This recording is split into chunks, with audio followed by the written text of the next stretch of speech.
Welcome back to the channel, my friends. Warhammer Man Studios. I'm Warhammer Man, and today we're taking a look at the top 10 things Games Workshop doesn't want you to buy. This video is sponsored by CMO Games. More on that later. Alright, so before we get started, basically my idea for this video is we're wrapping up 2023, getting ready to roll into 2024, and there are quite a few items, at least in the United States, that have been sold out almost the entire year.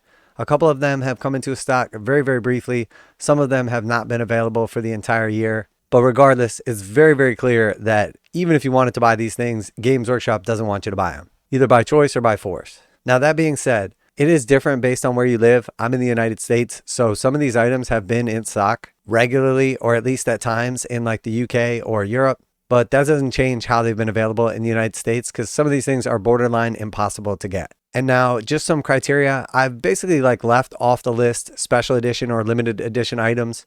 So I didn't put on any of the Christmas boxes, even though some of them were gone in seconds. I also left off the novels, limited edition, signed, stuff like that. So no End in the Death or Lion, Son of the Forest. And then finally, in addition to the Christmas box sets, other limited edition box sets or just one-time run box sets, I left off as well. So some of the Kill Team boxes were sold out literally in seconds, like Ashes of Faith. So we're not counting those. These are just regular products that are in Games Workshop's catalog that have been basically impossible to get for at least this entire year. And now the majority of these are 40K, but there's some Sigmar stuff on here as well. And they're in no particular order. We're just kind of checking them out as we go.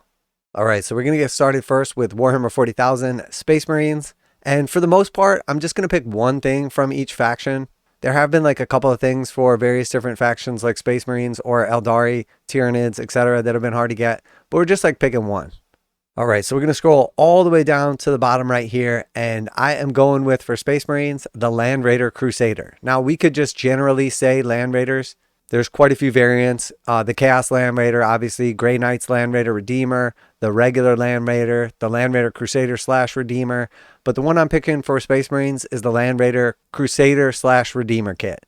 And the reason I'm picking that one is the flamers on the Redeemer are absolutely awesome. They're really good with Overwatch. They're really good at actually shooting. They're excellent in gameplay. So just all around, very good and very, very hard to get. It's been a long time since Land Raiders were actually good, and now they're really good. But because there's so many just regular Land Raiders, and the Redeemer kit came way later, they are much more difficult to get a hold of. So that's why I went with, for Space Marines, the Land Raider Redeemer. And then if we were just going to do a runner-up for Space Marines, which I'm not planning on doing this for all the different factions, but you guys know that the Gladiator has been basically impossible to get throughout the year. It did finally come back into stock, but it got so bad at one point in time that I bought some used ones to try to get for my Deathwatch army and got scammed. If you didn't check out that video, check it out. It was absolutely insane. I ended up getting scammed with some 3D prints.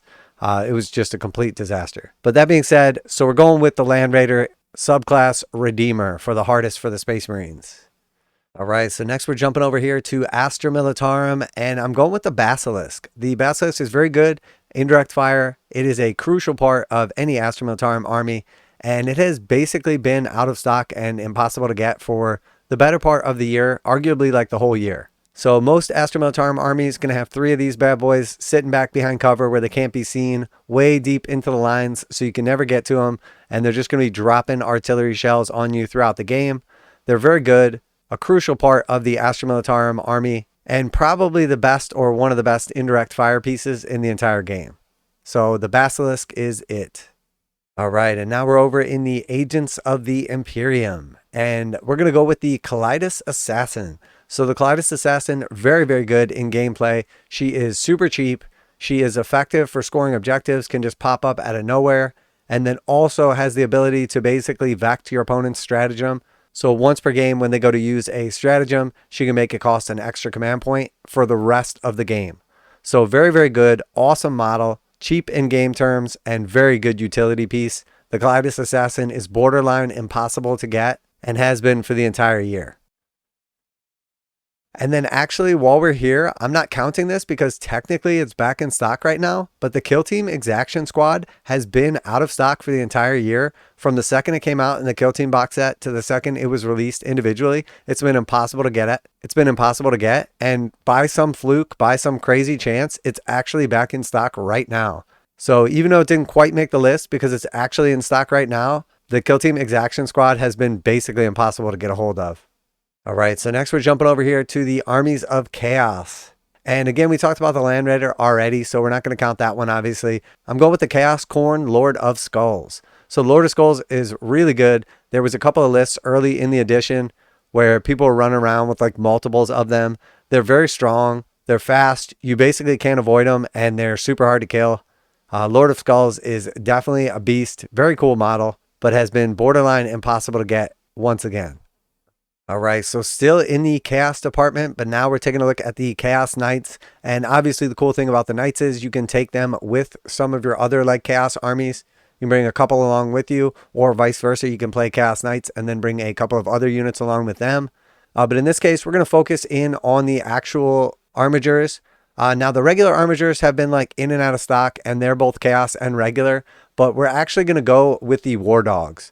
So they're basically just like the Chaos variant of the armigers that are exclusive to Chaos. And you have like the 3 different builds for them: the Brigands, the Carnivores, and the Stalkers. But these things have literally been impossible to get throughout the entire year. And actually, really, when they were first released in the Chaos Army box set, which was technically last edition, 9th edition, it came out with like the special box with like one of the big knights. And then you got 2 of the armigers and the codex in it. And that sold out like instantly. It was basically impossible to get. And from the moment that sold out until like they actually released the Carnivores on their own, they have basically been impossible to get in the United States. Sold out throughout the year. There's been like 1 or 2 times where they pop back in stock for like seconds, but by the time you got like an email notification, they were already gone. So Carnivores definitely belong on the list, or War Dogs, I should say, for one of those impossible to get units that Games Workshop definitely does not want you to buy.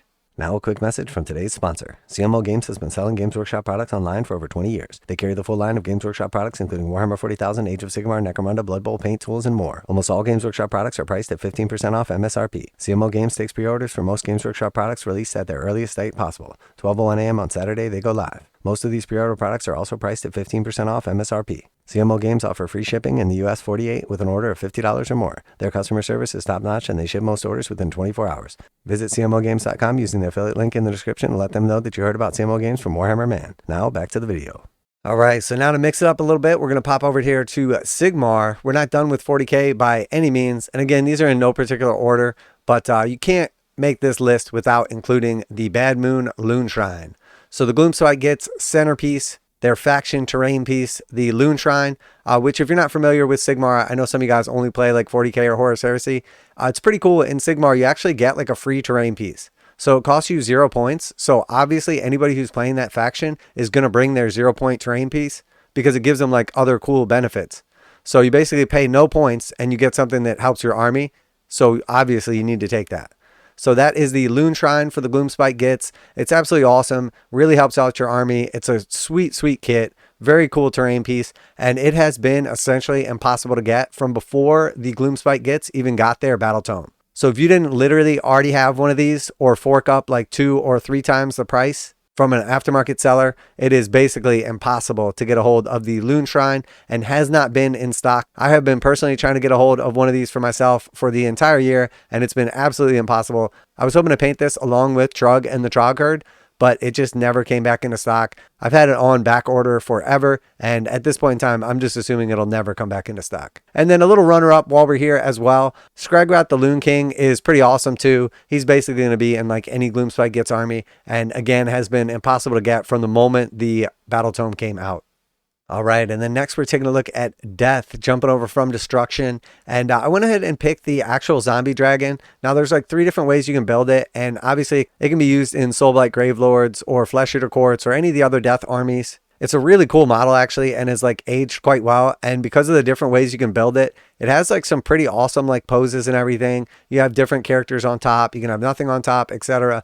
Very cool model, but very, very strong. It was absolutely amazing. People were spamming them. You could take like a whole army of these things and just completely decimate your foe. It had the ability to attack twice. It's an absolutely awesome model. It was very good in game terms, and it's been pretty freaking hard to get like throughout the year. So going with the Zombie Dragon / Terrorgheist on the list as well.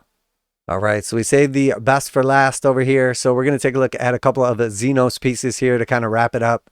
So originally it was the Fire Prism for Eldari. They were definitely the boogeyman of 40k with the launch of 10th edition, and basically had people saying that the game was broken, it was terrible, and it was never going to be fun. And with the series of nerfs and everything, and some changes to the actual book, the rules, etc., they've kind of fallen back into place. We haven't seen them winning like big tournaments like they were initially. They're still good, they're still competitive, but not in the same way. And they do still have some awesome other units like Shadow Specters. The Wraith Knight was like a big boogeyman early on. But really, it was initially the Fire Prism, and then has kind of shifted to be the Night Spinner. Although the Night Spinner was always good, the Fire Prism is still good, but they're the same kit. So you can build either one, the Night Spinner or the Fire Prism. It's an awesome kit, super cool, and has been basically impossible to get. Most competitive lists were taking 3 of them, or some even had like up to 6. They were extremely underpriced in the beginning. They were extremely good, and they still are, even after the nerfs and everything like that.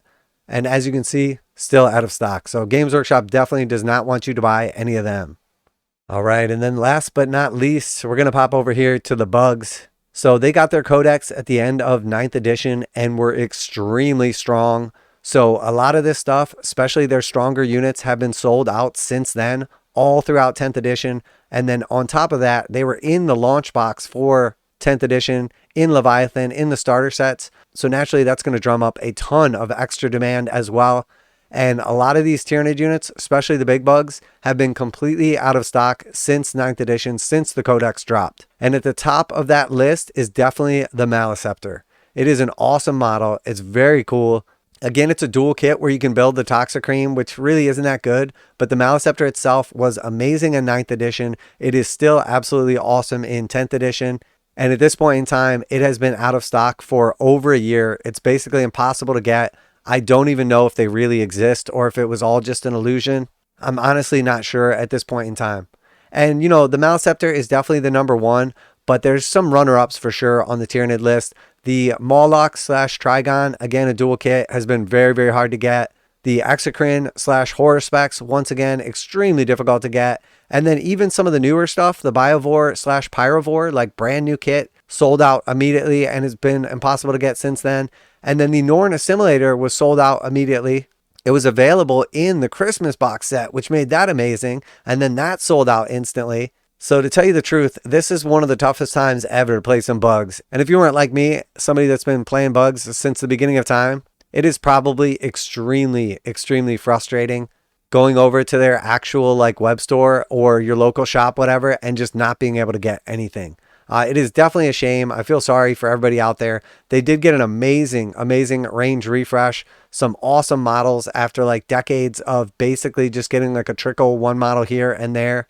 And they're one of my favorite armies since the beginning of time, but are definitely a victim of their own success. And the fact that they came out in Leviathan, the fact that they're in the launch box and everything, and the starter sets, has just made it so there is no relief for the poor Tyranid players out there, or should I say wannabe Tyranid players. But yeah, that is it. So that is our 10 units that Games Workshop definitely does not want you to buy. We got a couple runner-ups on there as well. Now, again, these are mostly like United States. I know some of these items have been in stock in Europe and in the UK, so you may not have experienced the same problem at all. Also, we did leave off like the limited edition boxes and books and stuff like that because it's really not fair to kind of like count those, because I understand they are limited, and Games Workshop in many instances did try to use the queue system even though it failed miserably. But the fact of the matter is, it's just very strange for like a game that's supposed to be fun, a hobby that's supposed to be like collectible, to go through an entire year and basically have stuff that's impossible to get that is supposed to be part of their regular range. And now, obviously, a lot of this is like side effects of the pandemic and everything. Everybody was locked at home. There was a massive surge in popularity. For years, Games Workshop has been running super light inventories and counting on like the local game stores and stuff to hold stock, and then just having to restock them when necessary. And when that got cleared out, Games Workshop's been operating at like 100% capacity since then. So has been essentially like unable to get a lot of this stuff restocked. And when they do, they'll run like a single print. Well, they'll do like a few thousand of these things. And oftentimes they don't even get out of the UK. They don't even make it to United States, or in many cases, Europe. And I don't mean to leave out like Australia and New Zealand. I know you guys have been struggling to get a hold of this stuff as well, and really just a lot of places. But because I'm in the United States, because I've been after a lot of these models myself, it's very clear to me like what's been gone, as where I just don't have like the same intimate knowledge with some of the other countries. So let me know about where you live, what's been like the bane of your existence for trying to get a hold of or complete your army. Always like to hear back from you guys in the comments. I just thought this would be a kind of fun video, but also, you know, maybe rub a little salt on our wounds at the end of the year here. It's awesome that 40K and Sigmar and really just Games Workshop in general are so popular, but it really is getting to be a total pain in the butt. So yeah, let me know in the comments what's been the bane of your existence.